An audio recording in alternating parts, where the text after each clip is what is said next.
Okay, what's good, everyone? It's Nigel here, Trinidad Empowerment Network. So, I had a question from a viewer, a good question, I believe. So, I'm going to try and answer that question as best as I can. So, Patricia, I believe your name was, or thank you for the question. I'm going to do my best to try and answer it. So, how does local government work? Look around. So if you look around your community, you look around at the things that you see. You see potholes, you see garbage piling up, you see empty recreation grounds, etc., etc. That's if you do have that in your community. I'm not saying that you do, but if you do see that, and you ask yourself, where does all the money go?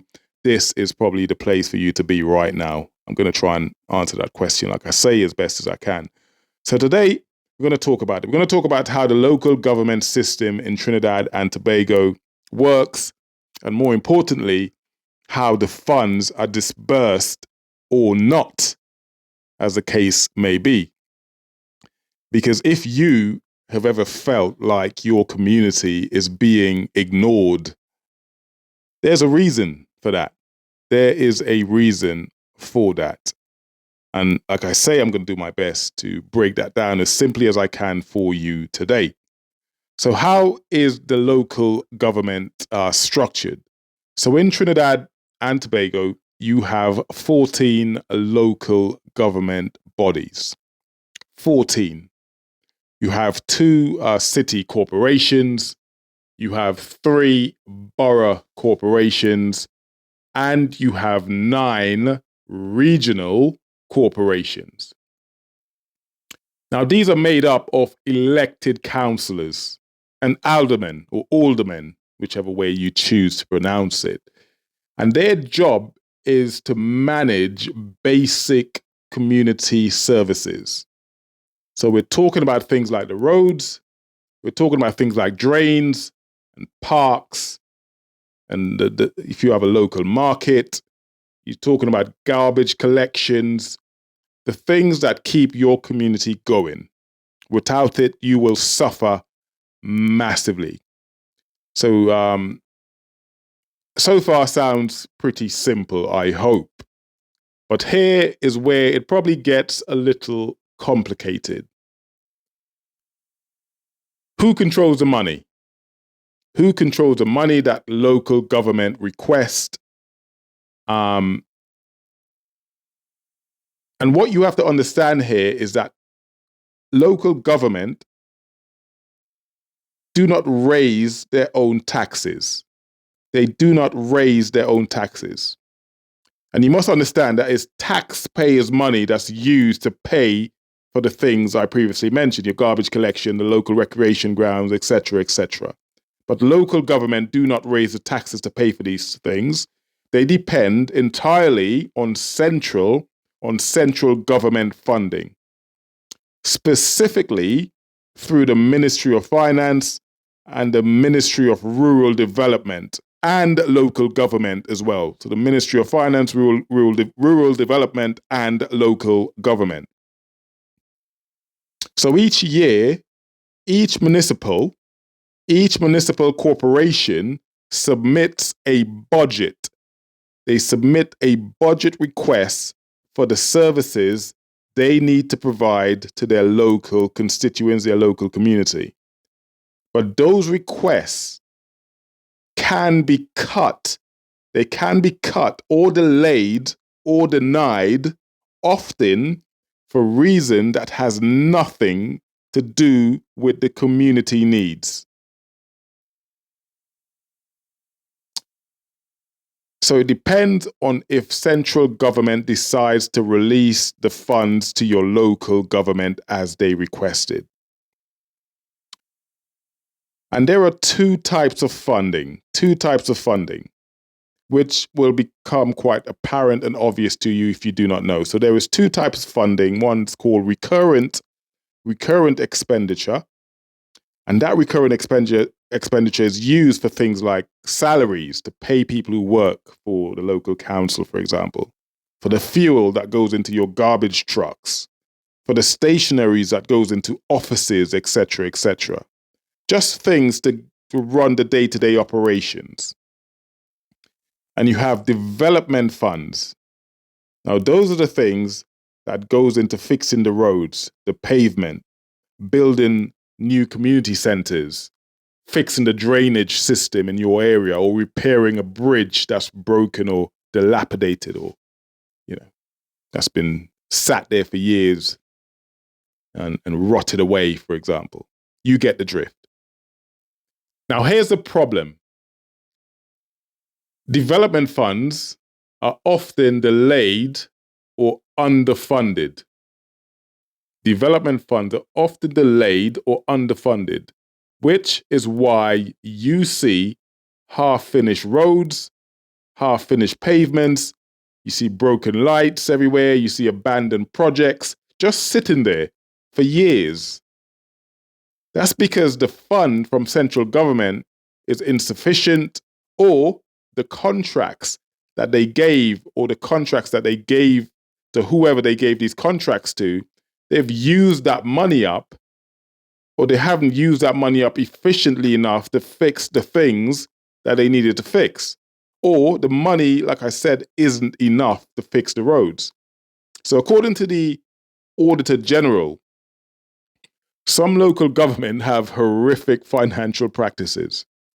So we're talking about missing receipts, contracts awarded without tender, money paid to work that's never been completed, money paid to contractors who go missing with the money and the work never gets done.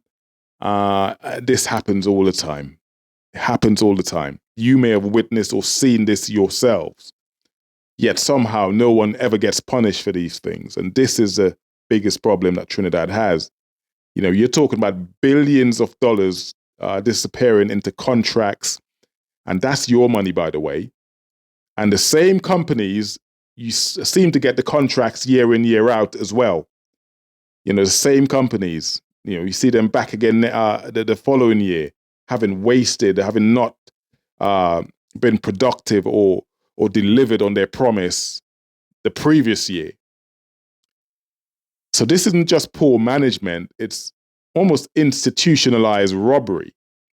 You must remember that at the end of the day, this is your money. This is, central government money, is taxpayers' money, right? And if it's been, wasted, then you should know about it. Now let's talk about bias, because this is a part that no politician wants to talk about for obvious reason. Now let's say, and we're going to use the UNC because they are currently in power. So let's say the UNC is in power, and which they are. They are in charge of central government, and your area is represented by a PNM MP or local council, or vice versa, for the sake of argument. I don't want anyone in the comment getting upset. I'm picking on one particular party. So guess what? Your community might not get its funding, or only a small fraction of what they request may be given, because of the implicit bias that goes on, right? Because if as the UNC is in charge of central government, they may not want to fund a PNM local government. And that's not because the people don't need it, obviously. That's because the project isn't, or not because a project isn't valid. Of course, the project is valid and the people need the money to fix the roads, the drainage system, etc. It's literally because your local representative belongs to the other side. Literally. So at the end of the day, the only people that suffer are, you, the people. It's literally, or basically, political punishment disguised as budget allocation. So, there's a biasness that goes on. People want to allocate fund to their local government, party politics, of course. So this isn't just a theory. This happens every single year.